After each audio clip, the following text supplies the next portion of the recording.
बहुत बहुत धन्यवाद संचालक महोदय।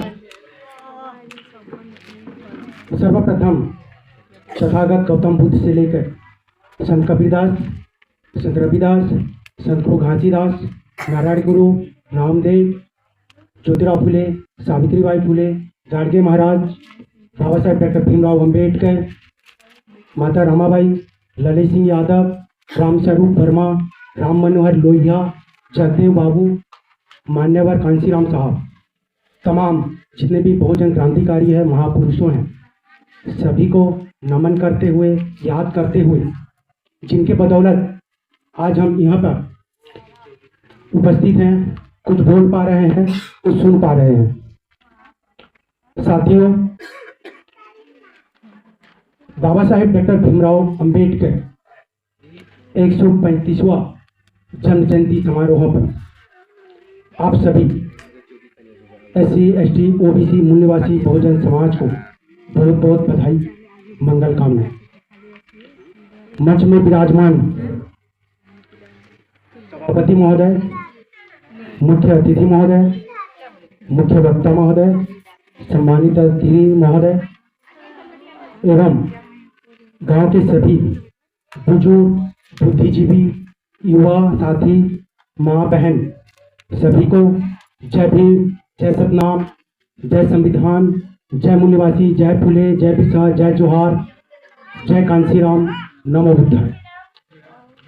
साथियों, आज उस हस्ती की जन्मदिन है, उस महामानव की जन्मदिन है जो सिर्फ एक गांव नहीं, एक शहर नहीं, पूरे भारत नहीं, विश्व में 200 देश जो है बाबा साहेब की जयंती मना रहे हैं। भारत के ऐसे कोई नेता नहीं है, ना कोई महापुरुष नहीं है जो विश्व में उनका जयंती मनाता है, लेकिन बाबा साहेब डॉक्टर भीमराव अम्बेडकर इतना महान थे जो 200 देश आज उनकी जयंती मना रहा है। 245 देश में 193 से 95 देश रजिस्टर्ड है, लेकिन 45 जो देश है वो रजिस्टर्ड नहीं है। आप सभी जानते हैं बाबा साहेब की इस परिस्थिति में पढ़ाई लिखाई की, हम सब जानते हैं, थोड़ा बहुत तो जानते ही होंगे, कुछ लोग जानते हैं, कुछ लोग नहीं भी जानते होंगे, लेकिन बाबा साहेब डॉक्टर भीमराव अम्बेडकर 14 अप्रैल 1891 में जन्म हुआ। जिस समय बाबा साहेब डॉक्टर भीमराव अम्बेडकर जन्म लिए उस समय भारत में पूरे अंधकार छाया हुआ था। वो अंधकार जो छुआछूत, भेदभाव, ऊंच नीच, वन व्यवस्था में पूरे भारतवर्ष अंधकार में था। लेकिन उसी परिस्थिति में बाबा साहेब जब पढ़ाई करते थे तब उनको स्कूल में घुसने नहीं दिया जाता था, बाहर बैठकर पढ़ाई करते थे। उस दिन उन्होंने ठान लिया, ऐसे पढ़ाई करूंगा, ऐसे पढ़ाई करूंगा, समाज की व्यवस्था बदल दूंगा। उन्होंने संकल्प लिया और निकला, विदेशों में पढ़ाई की, भारत में पढ़ाई की, 32 डिग्री लिए, 3 PhD ली, 9 भाषा का ज्ञान था। इतना पढ़ाई की, भारत में कोई ऐसा शख्स नहीं है, ऐसा कोई महापुरुष नहीं है, ऐसा कोई नेता नहीं है जो बाबा साहेब के मुकाबले कोई पढ़ाई कर सकता है। तलवार को हथियार न बनाकर कलम को हथियार बनाया। इसलिए बाबा साहेब डॉक्टर भीमराव अम्बेडकर को कलम का बादशाह कहा जाता है। वो कलम का बादशाह जो लाखों करोड़ों तलवार को झुकाता है। आप सभी जानते हैं राजतंत्र पहले बखूबी भारत में राज करता था, गणतंत्र नहीं था। जब राजतंत्र चलता था तब तलवार का बोलबाला था। तलवार के आगे बड़े बड़े हस्ती झुक जाते थे, लेकिन बाबा साहेब डॉक्टर भीमराव अंबेडकर ने कभी तलवार नहीं उठाई। उन्होंने कलम उठाई और करोड़ों शोषितों, पीड़ितों, दलितों, अछूतों, महिलाओं, सभी की व्यवस्था बदल दी।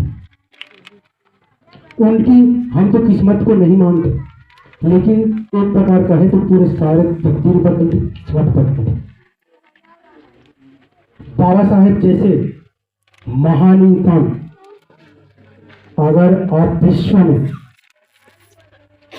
काउंटिंग करना चाहेंगे, गिनती करना चाहेंगे, तो बाबा गौतम बुद्ध से बाद में बाबा साहेब का नाम आता है।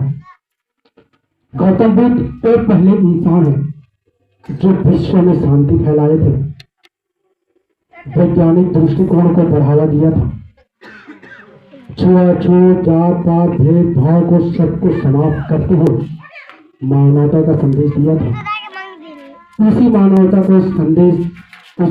संदेश को फॉलो करते हुए, आत्मसात करते हुए बाबा साहेब डॉक्टर भीमराव अंबेडकर ने अपने सारे अछूतों, महिलाओं, सभी को अधिकार दिया। हम सभी जानते हैं आज हम जो कपड़े, जो ऐसे आराम की जिंदगी जीते हैं, जो हम मंच में विराजमान हैं, जो आज गाड़ी, बंगले, नौकरी, चाकरी, रिजर्वेशन, जो भी हमें जो अधिकार मिला है, वो बाबा साहेब डॉक्टर भीमराव अंबेडकर की वजह से मिला है। कोई हिंदू धर्म के देवी देवता ने हमें अधिकार नहीं दिलाया। जो भी अधिकार दिलाया बाबा साहेब अपने चार बेटी बेटियां खोई, अपनी जिंदगी कुर्बान किए, निछावर किए और न जाने पूरे जिंदगी भर लड़ाई लड़ी, तभी जाकर हम ये अधिकार पाए हैं।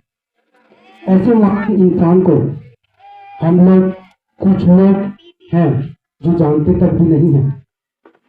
बाबा साहेब की जयंती इसलिए मनाना जरूरी है ताकि हम उनसे प्रेरणा ले सकें, उसके विचारों पर अमल कर सकें, उसके जो चाल चलन, रीति नीति, जो व्यवस्था है, उसे स्वीकार कर सकें। हम लोग सभी पढ़ाई की बात करते हैं, शिक्षा की बात करते हैं। बाबा साहेब ने भी उनका 3 मूल मंत्र था, शिक्षित हो जाओ, संगठन हो जाओ, संघर्ष करो। हम लोग जब तक शिक्षित नहीं होंगे तब तक संगठन नहीं बना पाएंगे, और जब तक संगठन नहीं बना पाएंगे तब तक हम जो भी संघर्ष करेंगे हम सफल नहीं होंगे। जब तक हम शिक्षा और संगठन नहीं करेंगे और संघर्ष करे जाएंगे तो ये मनोवादी हमको छोड़ेंगे नहीं। उनके सभी कूचों को काटने के लिए, ईंट के जवाब पत्थर से देने के लिए हमको शिक्षा जरूरी है। शिक्षा के साथ साथ हमें जागरूक जरूरी है। हमारे देश में, हमारे कम्युनिटी में, हमारे बिरादरी में न जाने बहुत सारे लोग पढ़े हुए हैं, शिक्षा अर्जन करके बैठे हुए हैं। सभी लोग MA, PhD न जाने बहुत सारे पढ़े हुए हैं, लेकिन समाज के लिए कोई योगदान नहीं देता, ना ही कोई सहयोग प्रदान करता है, ना ही समाज में कुछ काम होता है, अपन समाज को आगे ले जाने की कोई प्रयास करता है। आज जो अशिक्षित है, जो पढ़ाई लिखाई नहीं की है, और जो समाज है वो पढ़े लिखे लोगों पर निर्भर है। जैसे हम लोग पढ़े लिखे लोग, जैसे उन लोगों को आगे लेके चलेंगे, आगे बढ़ाएंगे, वैसे वो लोग जाएंगे। तो आप लोग जो भी हो अपने बच्चों को पढ़ाएं, एक रोटी कम खाएं, लेकिन अपने बच्चों को पढ़ाएं। बाबा साहेब डॉक्टर भीमराव अंबेडकर कहते हैं, शिक्षा वो शेरनी का दूध है, जो पिएगा वो दहाड़ेगा। लेकिन महिलाओं को मैं एक अपील करना चाहूंगा, बाप जो है अपने बेटे को कभी दारू पीना नहीं सिखाता, लेकिन माँ एक ऐसी है जो अपने बच्चे को अंधविश्वास सिखाता है, पाखंड सिखाता है और ना जाने ऐसे ऐसे करतूत सिखाता है जो बच्चे अपने आप में कभी अंधविश्वास और पाखंड से मुक्त नहीं हो सकते। तो साथियों, बहुत सारे वक्ता लोग बैठे हैं यहाँ पे। समय होता तो बहुत सारे हम लोग इतिहास की बात करते, महापुरुषों की बात करते, सब कुछ बात करते, लेकिन बहुत सारे ज्ञानी गुणी लोग यहाँ बैठे हैं, वो लोग भी आप लोगों को संबोधित करेंगे। तो ज़्यादा समय न गंवाते हुए मेरे गाड़ी यहाँ पर विराम देता हूँ। सभी को पुनः जय भीम, जय सतनाम, जय संविधान, जय निवासी, जय पुणे, जय विचार, जय जोहार, नमो बुद्धाय।